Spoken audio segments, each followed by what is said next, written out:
generation technology promises faster download speeds and conveniences that most of us have never dreamed of, but will also be blanketed with a new type of radiation called millimetre waves. Health experts are warning about the rising risks with a 5G rollout.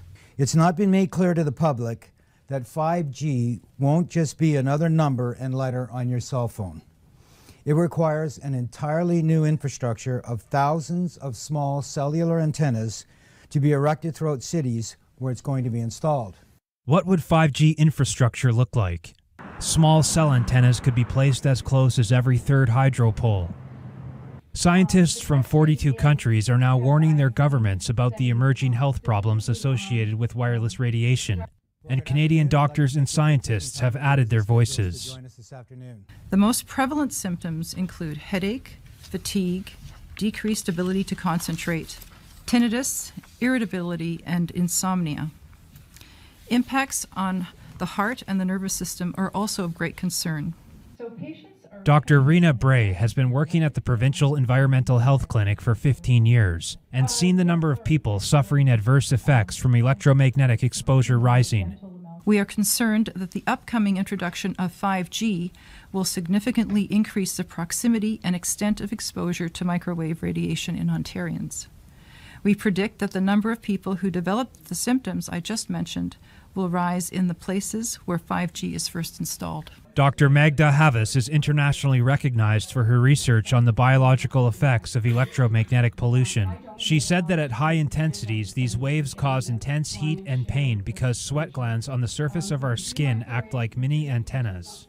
At lower frequencies, scientists are predicting damage to eyes, loss of insect populations which are already declining, antibiotic resistance in bacteria, and physiological effects on the nervous system and on the immune system. Radiation from radio frequencies is classed in the same category of carcinogens as lead. One advisor to the World Health Organization said there's enough evidence that if they were to re-evaluate radio frequency radiation, it would be placed in class 1, i.e. a human carcinogen, and governments could not possibly ignore that.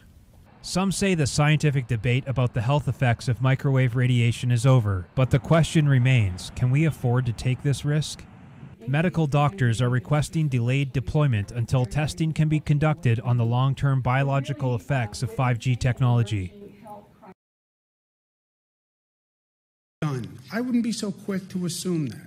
Over the last few days at sunny Downstate in Brooklyn, admissions have declined slightly, but the fight continues. They're going down the tubes, rapidly going down the tubes. Julie Eason heads up a team of respiratory therapists who manage the needs of patients on ventilators minute by minute. They're so tired from the effort of breathing that they can't do it anymore on their own. Tired of breathing. That's the point that they've gotten to. Their muscles are exhausted and they literally are so tired they can't breathe. Today is the predicted peak for single-day deaths in Detroit. Jennifer Ralco, a stressed and overworked nurse in a hospital there, saw 3 bodies taken to the morgue during a recent 20-hour shift. It definitely struck me that I'm taking this many patients to the morgue. That's a bad day. But unfortunately, there are days that has become a normal during this coronavirus time. Hospitals in New Orleans have geared up for a surge of COVID-19 patients. A lot of those patients that we admit to our hospitals ultimately become even sicker and require intubation and ventilatory support.